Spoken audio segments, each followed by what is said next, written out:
The atmosphere within the testing ring tasted of pressurized chlorine and burnt lead.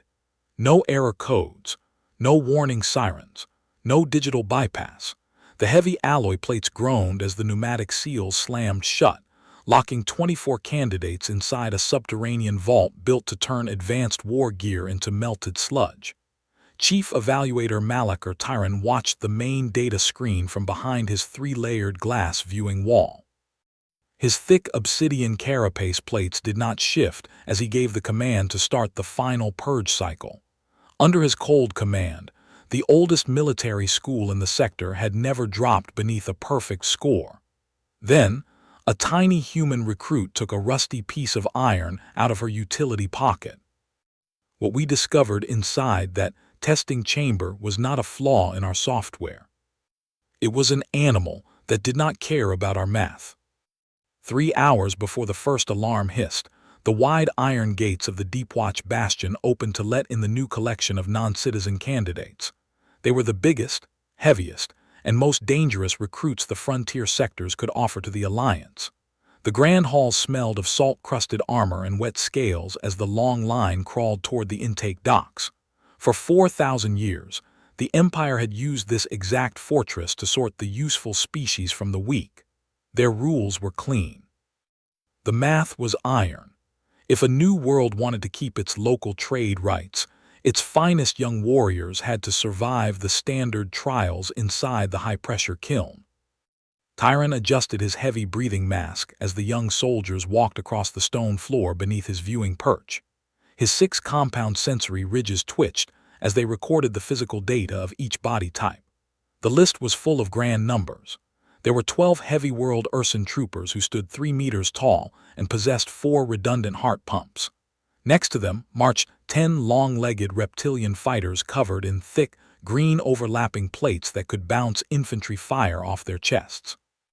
At the very tail end of the line walked Candidate 102. The human female was listed in the ledger under the name Lorna Drake. She stood just under 5 feet tall, weighed 42 kilograms, and wore nothing but a pair of faded canvas dungarees that had grease stains along the knees. Tyran looked at her soft skin, her lack of claw ridges, and her fragile bone structure. His digital screen labeled the Terran lineage as a low-weight mammal with 0 natural weapons. As she stepped under the scanning beam, her blue eyes remained fixed on the floor, her ink-stained knuckles tapping against a small iron object tied to her belt loop. It was a common kitchen countdown timer with a faded red enamel dial. It looked like a piece of garbage from an old tractor repair yard, yet she rubbed its round surface as if it were a lucky coin. The first test began inside the central ring without a formal speech or a polite warning. A deep, mechanical thrum shook the stone floor as the massive gravity anchors clicked into their active slots. The local weight of the room jumped to a bone-crushing 3 times the planetary normal within 12 seconds. Across the wide deck, the tall Ursan cadet dropped heavily to his 4 lower knees. His massive chest rose and fell in short, jagged bursts as his auxiliary blood pumps began to strike against each other in a bad rhythm. Next to him, the green reptilian recruits huddled into a tight ball, their carapace plates shaking so hard they made a dry, clicking sound against the iron deck. Their large lungs could not pull the heavy air across their internal throat valves. They dropped. They shook. They failed. Lorna Drake did not drop. Her low-mass body did not have the large surface area of the giant recruits, and her legs were short and thick from a life of working on high-gravity frontier farm docks. She simply changed her stance by shifting her feet 6 inches apart, her heavy boots digging into the floor grid. She pulled the iron kitchen timer from her side, turned the little dial until it clicked at the 15-minute mark, and let go. The little device began to emit a steady, rhythmic ticking sound that cut right through the loud roar of the gravity generators. The primary system vents opened next, throwing a thick cloud of yellow chlorine mist into the center of the ring. The toxicity meters on Tyran's main board went from green to a dark, warning red as the chemical load reached 88 parts per million. The air density inside the room dropped down to a thin 0.4 atmospheres. It was a lethal mix meant to dissolve the inner lung skin of any creature that did not have an active filtration pack. The three reptilian cadets passed out within 2 minutes, their mouths leaking thick gray foam as their breathing holes locked tight to save their insides. Tyron checked the human's vitals on his desk screen, waiting for her soft red blood cells to split apart under the chemical load. The data line did not drop. Instead, the screen began to flash a strange, deep green color that the computer used for unmapped numbers. Lorna's small mammalian liver was processing the synthetic chlorine molecules 50% faster than any historical model inside the Academy's ancient books. Her small, dry throat caught the vapor, and she let out a short, quiet cough into the palm of her hand. She did not look for an oxygen line. She did not seek a way to escape the yellow cloud. Instead, she looked up into the glass eye of the primary camera lens, her face completely empty of fear. "The humidity is quite high in this quadrant," Lorna said into her local throat radio. "My clothing is retaining a lot of dampness." Tyron's upper carapace plates turned a deep, hot violet as the sound came through his ear pad. The human was standing inside a room that was currently hot enough to peel the outer skin from a desert scout, yet she was speaking about the moisture inside her work shirts. The absolute models of the Synarchy did not allow for a creature to treat their master execution chamber like a slow afternoon shift at a shipping yard. He reached down and clicked the manual pressure wheels, driving the room's temperature up by another 20 degrees. Lorna turned her back to the glass window and walked 12 meters across the shaking iron floor plates. Her target was the central steel plinth, where the registration standards of each candidate planet were locked beneath a heavy digital plate. The Academy rules stated that if any cadet touched their home world flag before the main timer reached 0, the machine would mark it as a permanent surrender.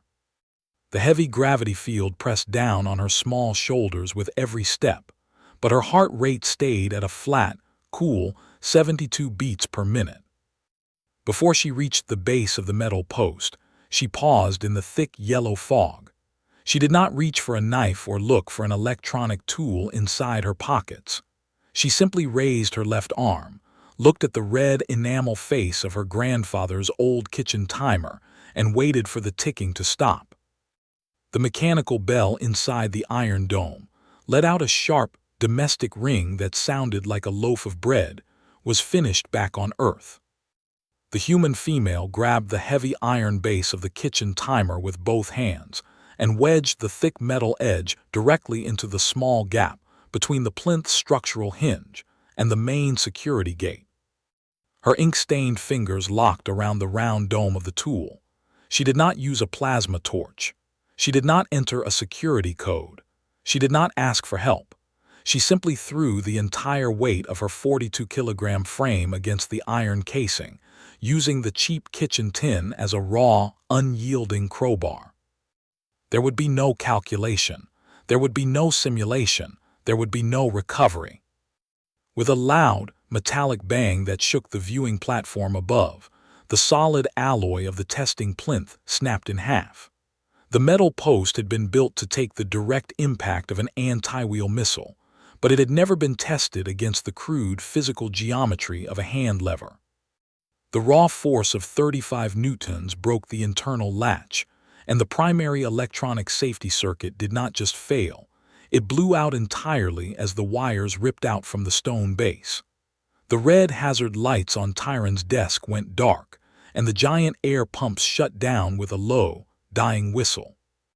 The heavy room grew completely quiet, save for the sound of the human dragging her heavy boots back toward the entry door. Her planet's flag remained stuck to the broken metal stub on the floor, its edges slightly singed by the acid mist.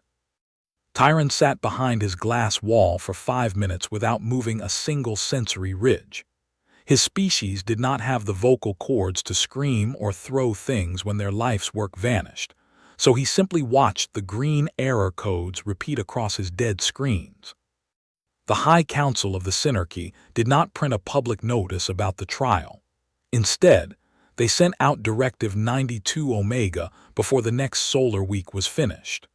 The human race was taken off the small body minority list and moved directly to the top tier of extreme environmental disruptors. 6 months later, the high-pressure kiln sat in complete darkness at the bottom of the fortress. The air inside the empty vault was cold and dead, smelling of nothing but regular dust and old grease. The testing blocks had been ripped out by the repair crews, leaving only 4 deep holes in the center of the stone floor where the plinth used to sit. In the middle of the main trophy gallery on the upper level, a new glass case stood under 2 weak spotlights. The case was made of thick, bulletproof green glass that cast a long shadow across the marble floor. Inside, resting on a small square of dark red cloth, lay the broken iron timer. Its red enamel paint was cracked, and the main internal spring had uncoiled through the side of the metal casing like a piece of dead wire.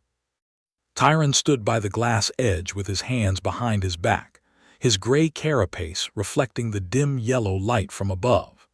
He looked at the old spring for a long time before he turned his face toward the deep window that looked out into the wide black space of the sector. I look at the broken iron spring in that velvet display, and I pray the stars never show us what happens when her world stops baking bread and starts building architecture.